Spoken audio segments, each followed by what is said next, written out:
देखिए question number 1 देखिए दोस्तों। अंतरिक्ष यानों में ईंधन को जमने से बचाने के लिए किसका प्रयोग किया जाता है? तो बताइए दोस्तों। ऑप्शंस देख लेते हैं। Benzene, glycol, acetylene, Easter. तो बताइए दोस्तों। देखिए अंतरिक्ष यानों में ईंधन को जमने से बचाने के लिए हमेशा याद रखिएगा, इथाइलिन ग्लाइकॉल एक कार्बनिक यौगिक है, ठीक है। इसका उपयोग अंतरिक्ष यानों के द्रव्य ईंधनों को जमने से बचाने के लिए किया जाता है, ठीक है दोस्तों। तो आपको मालूम चल गया है कि ऑप्शन नंबर बी इसका बिल्कुल सही उत्तर होगा दोस्तों, ठीक है। तो option number B is the right answer, glycol, ठीक है दोस्तों। अब आगे बढ़ते हैं। देखिए दोस्तों, एलपीजी का मिश्रण है। क्वेश्चन नंबर 2 कहता है एलपीजी किसका मिश्रण होता है? ध्यान से समझिए। Methane plus butane, butane plus propane, methane plus propane, ethane और प्रोपेन। तो बताइए दोस्तों किसका होगा एलपीजी मिश्रण? देखिए दोस्तों, जो एलपीजी आपका मिश्रण होता है वह होता है ब्यूटेन प्लस प्रोपेन का, ठीक है दोस्तों। ऑप्शन नंबर बी इसमें बिल्कुल सही उत्तर बनता है, ठीक है दोस्तों। अब आगे बढ़ते हैं। क्वेश्चन नंबर 3, अमोनियम सल्फेट का रासायनिक सूत्र क्या है? दोस्तों मैंने ये जानबूझ करके लिए आपको ऑप्शंस नहीं दिए इसमें, ताकि आप बिल्कुल 100% इसका सही जवाब दे सकें। देखिए दोस्तों, अमोनियम सल्फेट का जो आपका रासायनिक सूत्र होता है यानी केमिकल फार्मूला होता है वह क्या होता है? आप ध्यान से समझ लीजिए। इस तरह से आपका होता है NH4, ठीक है, और ब्रैकेट ब्रैकेट क्लोज 2SO4, ठीक है दोस्तों। तो ये आपका हो गया फार्मूला, ठीक है, अमोनियम सल्फेट का, ठीक है दोस्तों। और एक चीज़ और बता देता हूँ, यह क्रिस्टलीय रंगहीन जल विलेय लवण है, ठीक है दोस्तों। इसका प्रमुख उपयोग नाइट्रोजन उर्वरक के रूप में होता है, ठीक है दोस्तों। तो अमोनियम सल्फेट का फार्मूला ये है, आप इसको अच्छे से नोट कर लें। तो चलिए आगे बढ़ते हैं। क्वेश्चन नंबर 4, निम्नलिखित में कौन नाइट्रोजनी उर्वरक नहीं है? तो दोस्तों बताइए, ऑप्शंस देख लेते हैं। Ammonium sulphate, urea, ammonium nitrate और उसके बाद सुपर फास्फेट। तो देखिए दोस्तों, निम्नलिखित में कौन नाइट्रोजनी उर्वरक नहीं है? देखिए दोस्तों, ये जो आपका सुपर फास्फेट दिया है यह एक फास्फेटिक उर्वरक है, जबकि अमोनियम सल्फेट, ठीक है, यूरिया या फिर अमोनियम नाइट्रेट, ये सब क्या है? ये तीनों जो आपके हैं ये हैं नाइट्रोजनी उर्वरक हैं, ठीक है दोस्तों, जिनको हम NPK भी बोलते हैं, ठीक है मित्रों। तो इसी के साथ जो आपका उत्तर बनता है वह आपका बनता है कि निम्नलिखित में कौन नाइट्रोजनी उर्वरक नहीं है? तो वो नहीं है आपका option number D is the right answer, super phosphate, ठीक है दोस्तों। आगे बढ़ते हैं। क्वेश्चन नंबर 5, दोस्तों चैनल को सब्सक्राइब कर लीजिए और बेल आइकन को प्रेस कर दें, तभी आप हमारे सबसे लेटेस्ट वीडियोस अपने मोबाइल पर प्राप्त कर सकते हैं। देखिए क्वेश्चन दोस्तों, यूरिया का रासायनिक सूत्र क्या है? देखिए दोस्तों, आप 100% सही बताएं, इसीलिए मैंने आपको यहाँ पर ऑप्शंस नहीं दिया है, क्योंकि तुक्का नहीं लगाना है दोस्तों, बिल्कुल सही सही बताना है आपको। देखिए दोस्तों, यूरिया का जो रासायनिक सूत्र होता है वो आपका होता है NH2 ब्रैकेट क्लोज 2CO, ठीक है दोस्तों। यह एक रासायनिक उर्वरक है जो फसलों को नाइट्रोजनी या नाइट्रोजन की पूर्ति करता है। इसमें N2 की जो मात्रा होती है दोस्तों वो आपकी होती है 46%, ठीक है, 46% होती है। और यह पहला कार्बनिक यौगिक है जिसे प्रयोगशाला में बनाया गया है, ठीक है दोस्तों। आगे बढ़ते हैं। क्वेश्चन नंबर 6, देखिए दोस्तों, रेफ्रिजरेटर में सामान्यतः किस शीतलक यानी कूलेंट का प्रयोग किया जाता है? तो देखिए दोस्तों, इसका क्या जवाब होगा? ऑप्शंस देख लेते हैं। Ammonia, nitrogen, freon, oxygen. देखिए दोस्तों, ऑलवेज रिमेंबर दिस थिंग कि रेफ्रिजरेटर में सामान्यतः फ्रेयॉन का प्रयोग किया जाता है, ठीक है, समझ गए दोस्तों। और फ्रेयॉन रेफ्रिजरेटर में शीतलक का कार्य करता है यानी कूलेंट का कार्य करता है। फ्रेयॉन में क्लोरोफ्लोरोकार्बन पाया जाता है जो ओजोन परत के क्षय में महत्वपूर्ण भूमिका निभाता है, ठीक है मित्रों। तो रेफ्रिजरेटर में सामान्यतः किस कूलेंट का प्रयोग करते हैं? तो वह आपका है ऑप्शन नंबर सी यानी फ्रेयॉन, ठीक है दोस्तों। आगे बढ़ते हैं। क्वेश्चन नंबर 7, देखिए दोस्तों, बहुत अच्छा प्रश्न है। कोका कोला का आविष्कार किसने किया था? ऑप्शंस देख लेते हैं। A option flat Paxton, less Paul, John Pemberton, forest पारी। बताइए दोस्तों क्या होगा इसका जवाब। देखिए जो आपका कोका कोला है यह एक पेय पदार्थ होता है, ठीक है। और जो कोका कोला कंपनी द्वारा निर्मित एक कार्बोनेटेड शीतल पेय है, ठीक है दोस्तों, जो कि अमेरिका के जॉर्जिया के अटलांटा में स्थित है। ये जो कोका कोला कंपनी है अटलांटा में स्थित है, जॉर्जिया के, ठीक है, ये अमेरिका की है। इसकी खोज 19वीं शताब्दी के अंत में जॉन पेम्बरटन के द्वारा की गई थी। तो यानी ऑप्शन नंबर सी इसका बिल्कुल सही उत्तर बनता है। ठीक है दोस्तों, आगे बढ़ते हैं। Question number 8। भोपाल गैस त्रासदी में गलती से मुक्त हुई जहरीली गैस थी। बहुत भीषण ये कांड हो गया था। तो ये देखिए भोपाल गैस त्रासदी में जो जहरीली गैस कौन सी थी, ऑप्शन देख लेते हैं। Methane, nitrous oxide, methyl isocyanide, Cyanogen. देखिए दोस्तों मिथाइल आइसोसाइनाइड जो है यही इसका बिल्कुल सही उत्तर होगा। इसको हम इंग्लिश में MIC भी बोलते हैं। MIC ही लीक हो गई थी जिसके कारण 1984 में, ठीक है, आपका 1984 में करीब करीब आपके कई लोगों की हत्या हो गई थी। कह सकते हैं कि कई लोग उसमें जान गंवा चुके थे अपने, ठीक है। तो ये जो आपकी जो गैस है इसका नाम है मेथिल आइसोसाइनाइड। तो आगे बढ़ते हैं। Question number 9। सोडा वाटर का आविष्कार किस वैज्ञानिक ने किया था। बताइए दोस्तों, बहुत अच्छा प्रश्न है ये। जो सोडा वाटर का आविष्कार है वह आपके किसने किया था। ऑप्शन देख लेते हैं। तिवादार Puskas, Joseph priestly, Patrick, James Leonard. तो बताइए दोस्तों जो आपका जो सोडा वाटर का जो आपका आविष्कार किया था वह किया गया था आपके जोसेफ प्रिस्टली के द्वारा, यानी option number B is the correct answer. आगे बढ़ते हैं दोस्तों। जब कुएं से पानी की बाल्टी को ऊपर खींचते हैं तो हमें महसूस होता है कि बाल्टी, ऑप्शंस देख लेते हैं। पानी की सतह से ऊपर भारी हो गई है, पानी की सतह से ऊपर हल्की हो गई है, पानी से बाहर आकर स्थिरता खो बैठी है, पानी से बाहर आकर उसके द्रव्यमान यानी मास में प्राप्ति हुई है। तो देखिए दोस्तों जब भी कुएं से पानी की बाल्टी ऊपर खींचते हैं तो हमेशा हमें महसूस होता है कि जो बाल्टी है वह क्या हो गई है, पानी की सतह से ऊपर भारी हो गई है। और यह जो आपका रूल है, ये जो आपका प्रिंसिपल दिया गया है, यह दिया गया है आपके आर्किमिडीज के सिद्धांत के अनुसार। ठीक है दोस्तों, इसी के साथ ठीक है अब आगे बढ़ते हैं। देखिए दोस्तों पर्यावरण सीरीज देखते हैं अब कि जो चिपको आंदोलन का संबंध वृक्षों को काटे जाने से बचाने से है। सुंदरलाल बहुगुणा के नेतृत्व में उत्तराखंड में चमोली में यह शुरू हुआ था। तो बताना है कि दोस्तों ये किस वर्ष शुरू किया गया था। 1973, 1975, 1981, 1987। तो ऑप्शंस बताइए दोस्तों क्या होंगे, उत्तर इसका सही होगा। देखिए जो आपका चिपको आंदोलन था ये पेड़ को जो बचाने के लिए किया गया था। किसके द्वारा किया गया था, यह किया गया था आपके सुंदरलाल बहुगुणा के द्वारा। ठीक है, ये बिल्कुल नायक के रूप में उभरे थे और इन्होंने कहा था कि जो चिपको आंदोलन है उसके जरिए हम पेड़ों को बचाएंगे ज़्यादा से ज़्यादा। और ये उत्तराखंड के चमोली में स्थित है, ठीक है। तो ये देखिए जो दोस्तों हुआ था ये किस वर्ष हुआ था, वह हुआ था आपका ऑप्शन नंबर ए यानी 1973 में। ठीक है दोस्तों, अब आगे बढ़ते हैं। देखिए दोस्तों सभी लोग आप अपने जो घंटे वाली बटन है यानी बेल आइकन को प्रेस कर दें, तभी आप अपने नोटिफिकेशन को सबसे पहले अपने मोबाइल पर प्राप्त कर सकते हैं। देखिए दोस्तों क्वेश्चन नंबर 2। कीड़े यानी इंसेक्ट बकरी, खरगोश, गाय, हाथी आदि जीव किस वर्ग में आते हैं। ऑप्शन देखते हैं। प्राथमिक उपभोक्ता, द्वितीयक उपभोक्ता, तृतीयक उपभोक्ता, सर्वाहारी। तो बताइए दोस्तों क्या होगा इसका उत्तर सही। देखिए दोस्तों जो कीड़े, बकरी, खरगोश, गाय आदि ये जो सभी जीव हैं ये किस में आते हैं, यह आपके आते हैं ऑप्शन नंबर ए यानी प्राथमिक उपभोक्ता। ठीक है दोस्तों, समझ गए, ए ऑप्शन इसका बिल्कुल सही उत्तर होगा।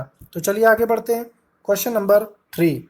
रेडियो एक्टिव प्रदूषण से निम्नलिखित में से क्या प्रभाव हो सकता है। बताइए दोस्तों। लकवा, कैंसर, श्वसन तंत्र में समस्या, उपरोक्त सभी। देखिए दोस्तों रेडियो एक्टिव प्रदूषण से निम्नलिखित में क्या प्रभाव हो सकता है, तो वह बिल्कुल आपका हो सकता है उपरोक्त सभी, यानी ऑप्शन नंबर डी इसका बिल्कुल सही उत्तर है। लकवा भी लग सकता है, कैंसर भी हो सकता है और श्वसन तंत्र में समस्या भी उत्पन्न हो सकती है। ठीक है दोस्तों, अब आगे बढ़ते हैं। Question number 4। देखिए दोस्तों क्वेश्चन, ओजोन परत का महत्व है, ओजोन परत का महत्व क्या है? देखिए दोस्तों, ऑप्शन देख लेते हैं। पराबैंगनी किरणों के अवशोषण से, उल्का पिंडों में रक्षा से, सीएफसी को सोखने में, इनमें से कोई नहीं। देखिए दोस्तों, जो ओजोन परत का जो कार्य होता है वह आपका होता है कि पराबैंगनी किरणों को अवशोषण से, ठीक है दोस्तों, यानी जो आपकी अल्ट्रावायलेट रेज होती हैं इनको ये अवशोषित करता है ताकि हम पृथ्वी में सुरक्षित रह सकें। ठीक है, इसीलिए बोला जाता है कि प्रदूषण पृथ्वी में कम किया जाए। ठीक है, नहीं तो अगर क्षय हो जाएगा ओजोन परत का तो स्किन कैंसर और कई सारी बीमारियां भी हमें हो सकती हैं सूर्य की रोशनी से। अब देखते हैं, आगे बढ़ते हैं। क्वेश्चन नंबर 5, प्लीज़ आप अपने बेल आइकन को प्रेस कर दें ताकि आप सभी वीडियोस आप अपने मोबाइल पर सबसे पहले प्राप्त कर सकें। क्वेश्चन नंबर 5 देखते हैं। कार्बन टैक्स लगाने वाला विश्व का पहला देश है? ऑप्शन देखिए, न्यूजीलैंड, अमेरिका, नॉर्वे, स्वीडन। तो बताइए दोस्तों क्या होगा इसका उत्तर? देखिए, कार्बन टैक्स लगाने वाला दुनिया का पहला जो देश था वह आपका था न्यूजीलैंड, यानी option number A is the right answer. तो चलिए आगे बढ़ते हैं। क्वेश्चन नंबर 6, इको मार्क, यानी इको मार्क जो दिया जाता है वो किस चीज में दिया जाता है? ऑप्शन देख लेते हैं। पर्यावरण अनुकूल वस्तुओं पर, नाइट्रोजन स्थिरीकरण हेतु, वायुमंडलीय प्रदूषण हेतु, वस्तुओं की शुद्धता हेतु। तो देखिए दोस्तों, जो आपका इको मार्क होता है वह दिया जाता है आपके पर्यावरण अनुकूल वस्तुओं पर, यानी option number A is the right answer. आगे बढ़ते हैं दोस्तों। क्वेश्चन नंबर 7, मन्नार की खाड़ी जैव मंडलीय आरक्षित क्षेत्र है? वनस्पतियों के लिए, प्रवाल भित्तियों हेतु, शैवालों हेतु, दरियाई घोड़े के लिए। तो बताइए दोस्तों क्या होगा? मन्नार की खाड़ी जैव मंडलीय आरक्षित क्षेत्र है, ऑप्शन नंबर बी, यानी प्रवाल भित्तियों हेतु। ऑप्शन नंबर बी इसका बिल्कुल सही उत्तर बनता है।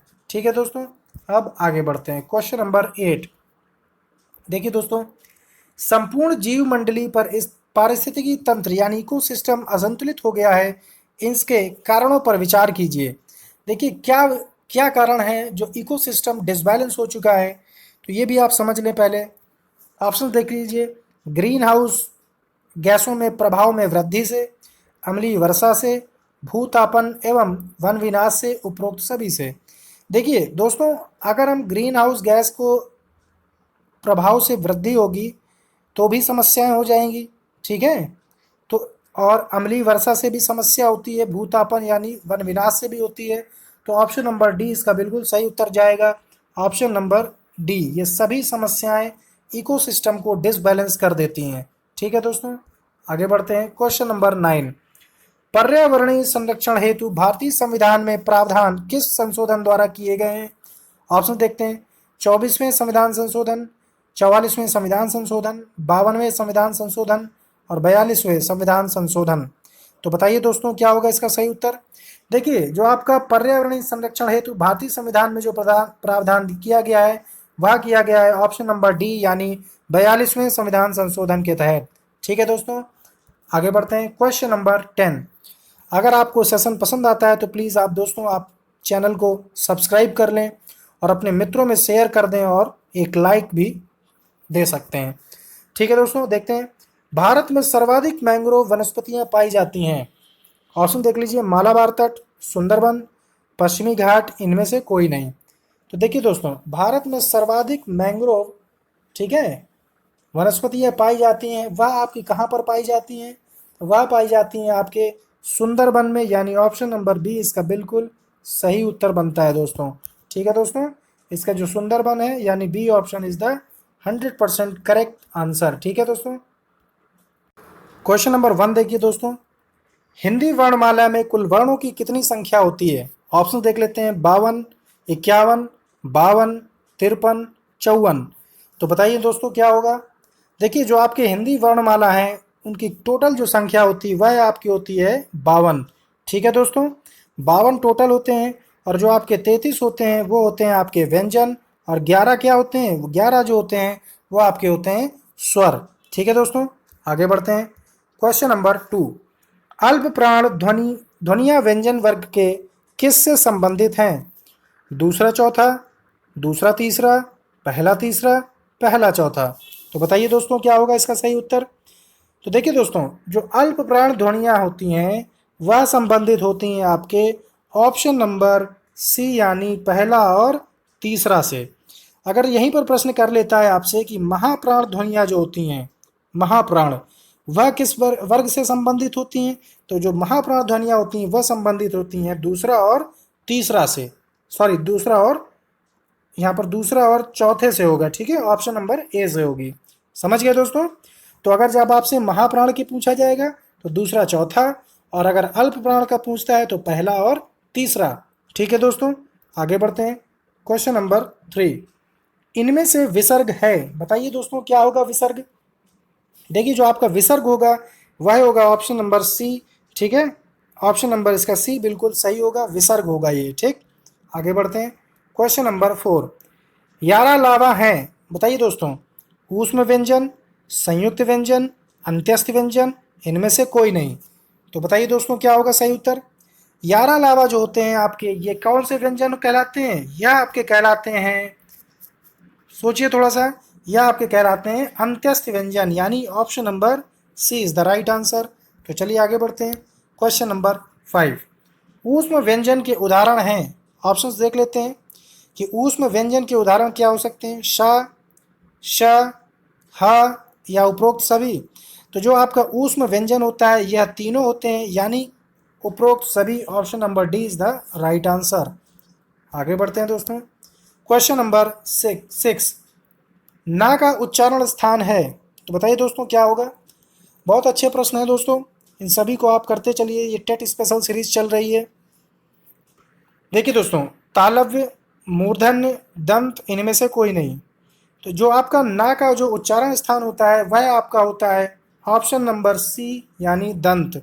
ठीक है दोस्तों, आगे बढ़ते हैं। क्वेश्चन नंबर 7 देखते हैं, संयुक्त व्यंजन का उदाहरण है, तो बताइए दोस्तों इसका सही उत्तर क्या होगा। छ, त, र, इनमें से कोई नहीं।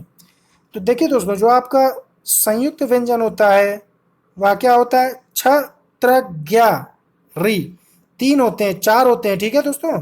तो ये आपका जो छ होगा ये आपका होगा संयुक्त व्यंजन का उदाहरण, और ये जो छ बनता है ये बनता है का धन सा से, ठीक है दोस्तों, का धन सा से मिलकर छ बनता है, ठीक।